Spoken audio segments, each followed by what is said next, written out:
नमस्कार दोस्तों, आशा रखता हूं कि आप और आपके परिवार वाले अपने घर पर स्वस्थ और सुरक्षित होंगे। माई सेल्फ बाविन सर फ्रॉम साहस institute of commerce, your own personalised high tech digital classes for 11th-12th commerce, FY, SY, TY, BCom, CA and CS all levels for offline mode, online live classes और साहस app recorded video sessions. दोस्तों, आज के session में हम लोग business ethics subject का एक बहुत ही इंपॉर्टेंट टॉपिक डिस्कस करने जा रहे हैं, जिसका नाम है एथिकल डिलेमा। क्या है इसका नाम? Ethical dilemma. अभी देखो, एथिक्स क्या है ये हमने आगे के सेशंस में भी डिस्कस कर लिया है। एथिक्स मतलब नैतिकता, कि क्या सही है क्या बुरा है, और जो सही है वो करना चाहिए। बट दोस्तों, रियल लाइफ में इतना इजी नहीं होता है। देखो, एक ब्लैक और व्हाइट में से डिसाइड करना है तो बहुत इजी रहेगा, बट लाइफ में बहुत सारी ऐसी सिचुएशंस आती है जहां पर ये सही क्या है गलत क्या है इसका डिसीजन लेना काफी डिफिकल्ट हो जाता है। और यहीं पे हमारा टॉपिक आ जाता है एथिकल डिलेमा। एथिकल डिलेमा मतलब नैतिक दुविधा। ગુજરાતીમાં કહું તો નૈતિક મૂંઝવણ કે આપણે શું કરીશું અને શું ન કરાય। जिसको समझाने के लिए मैं आपको यहां पर 3 इडियट मूवी का एक सीन दिखा रहा हूं, उसको पहले देख लीजिए, फिर हम लोग इसके ऊपर डिस्कशन करेंगे और ये एथिकल डिलेमा को अच्छे से कॉन्सेप्चुअली समझेंगे।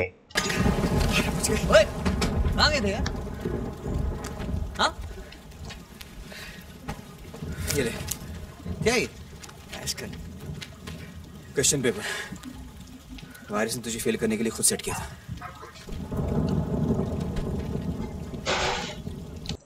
अभी अगर आपको ये सीन याद हो दोस्तों, तो 3 इडियट मूवी के अंदर लास्ट में आपने देखा होगा कि जो प्रोफेसर थे, जो डीन थे, वो राजू रस्तोगी को फेल करने के लिए जानबूझ के टफ पेपर सेट करने वाले थे। वो मूवी में दिखाया था कि मैं भी देखता हूं राजू कि तू पास कैसे होता है, क्योंकि पेपर सेट करना तो मेरे हाथ में है ना। तो यहां पर रेंचो को पता था कि राजू को फेल करने के लिए जानबूझ के डीन यहां पर टफ पेपर सेट करने वाला है, और अगर ऐसा होगा तो राजू फेल हो जाएगा। राजू फेल हो जाएगा तो वो फिर से सुसाइड करने के लिए चल पड़ेगा। दूसरी तरफ उसको यह आइडिया आया कि एक काम करता हूं, मैं डीन के ऑफिस से पेपर चुरा के मेरे दोस्त को दे देता हूं, जिससे कि वो पास हो जाए, क्योंकि वो मेहनत तो कर रहा है, वो उसको देखता है। बट बहुत ज्यादा टफ पेपर सेट होगा तो फेल भी हो सकता है। तो यहां पर रेंचो जो है वो एथिकल डिलेमा में था, कंफ्यूजन में था। एक तरफ पता है कि चोरी करना बुरी बात है तो नहीं करनी चाहिए, अगर मैं चोरी नहीं करूंगा और दोस्त को सपोर्ट नहीं करूंगा तो दोस्त जो है वो सुसाइड कर लेगा, क्योंकि सामने वाली पार्टी जानबूझ के पेपर सेट कर रही है टफ राजू को फेल करने के लिए।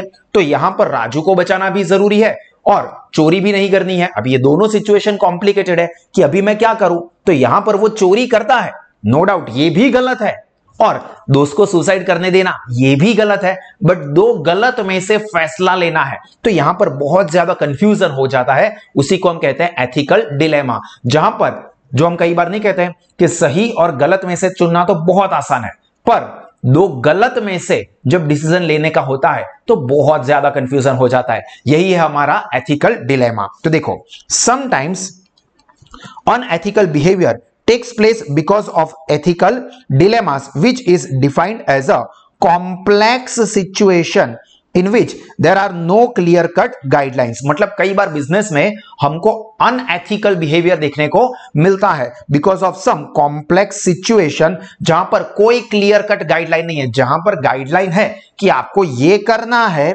और ये नहीं करना है, तो यहां पर कोई कंफ्यूजन, कोई एथिकल डिलेमा नहीं होगा। बट ऐसी सिचुएशन है जहां पर सब कॉम्प्लेक्स है, कॉम्प्लेक्स मतलब जटिल, कंफ्यूजिंग, जहां पर कोई क्लियर कट गाइडलाइन नहीं है, तो उस सिचुएशन में डिसीजन लेने में बहुत ज्यादा कंफ्यूजन होता है, और ऐसी ही कॉम्प्लेक्स सिचुएशन ये एथिकल डिलेमा बनती है फॉर एथिकल और अनएथिकल बिहेवियर। तो देखो, एथिकल डिलेमा क्या है?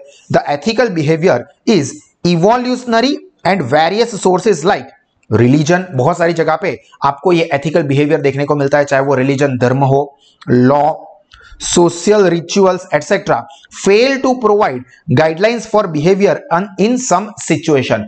मतलब कुछ सिचुएशन में यहां पर गाइडलाइन देने में ये रिलीजन है या लॉ है या सोशल रिचुअल मतलब सामाजिक प्रथा, सारी चीजों के बारे में क्लियर कट गाइडलाइन नहीं देती है कि आपको यही करना है, ये नहीं ही करना है।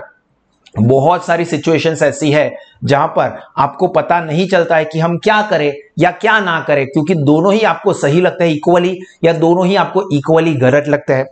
In such a situation, ethical dilemma emerge and people are faced with having to make a joint among the following orders makes. मतलब उनको यहां पर कंफ्यूजन हो जाता है कि वो क्या करे. चलो मैं एक और एग्जांपल देता हूं जिससे ये कॉन्सेप्ट आपको और क्लियर हो जाए.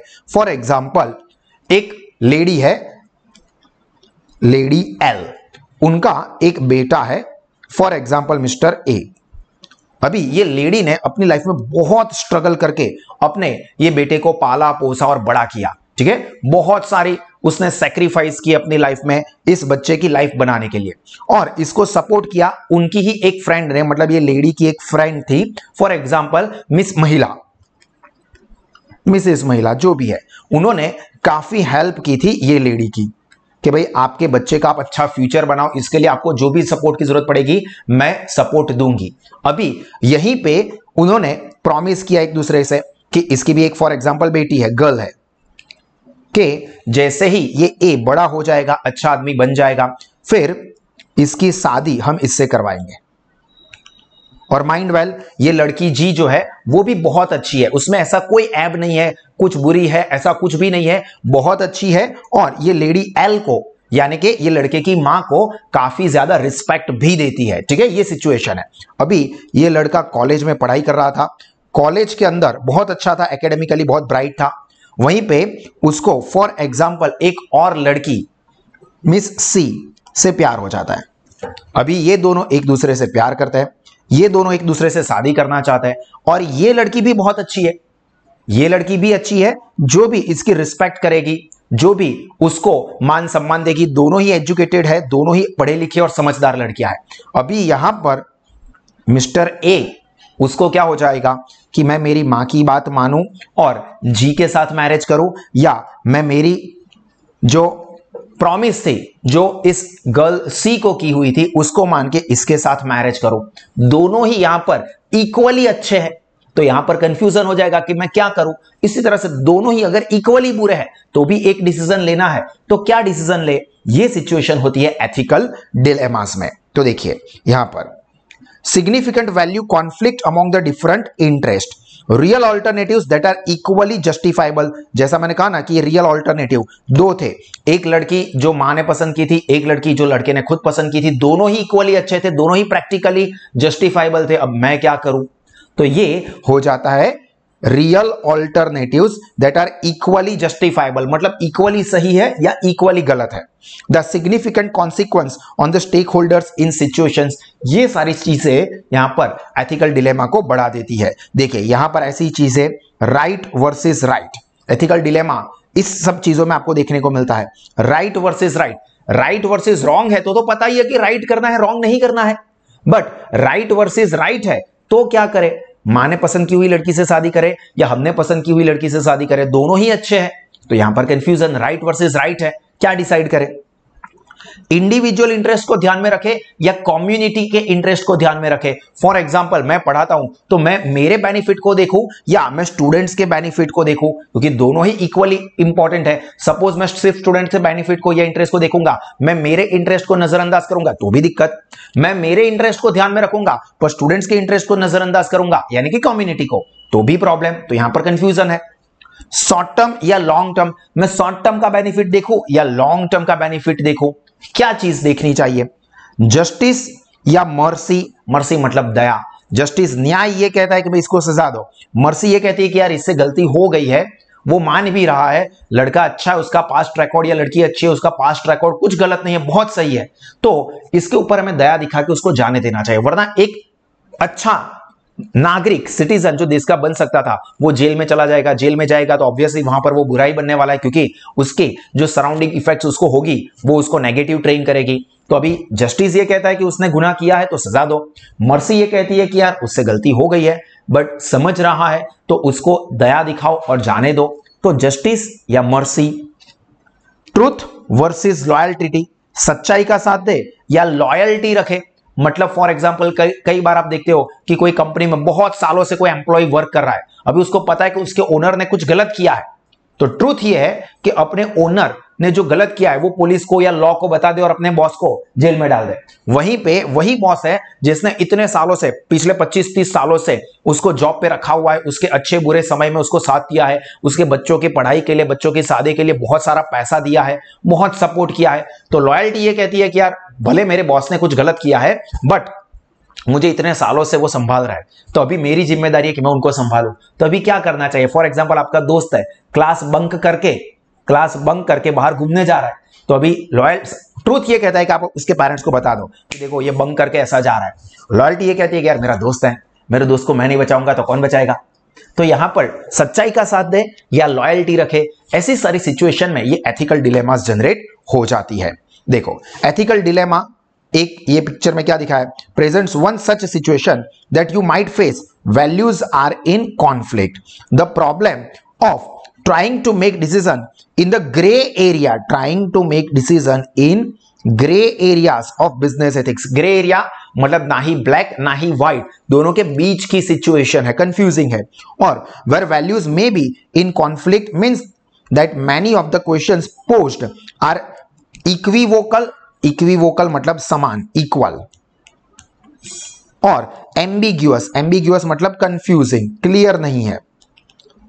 There simply may not be a definitive right answer to many business, मतलब यही सही है ऐसा नहीं है, बहुत सारी सिचुएशन है, सही भी है गलत भी है। अभी क्या करें, मेरा दोस्त क्लास बंक करके घूमने जा रहा है तो मैं उसके पेरेंट्स को बता भी दूं या मैं उसकी गलती को छुपा भी दूं, यार क्या करूं पता नहीं चल रहा है। अगर मैं बता दूंगा तो मेरी दोस्ती टूट जाएगी, नहीं बताऊंगा तो दोस्त गलत रास्ते पे आगे और बढ़ेगा, तो मैं क्या करूं? तो ये क्या है कि ना ही इसका प्योर राइट आंसर है ना ही इसका प्योर रॉन्ग आंसर है।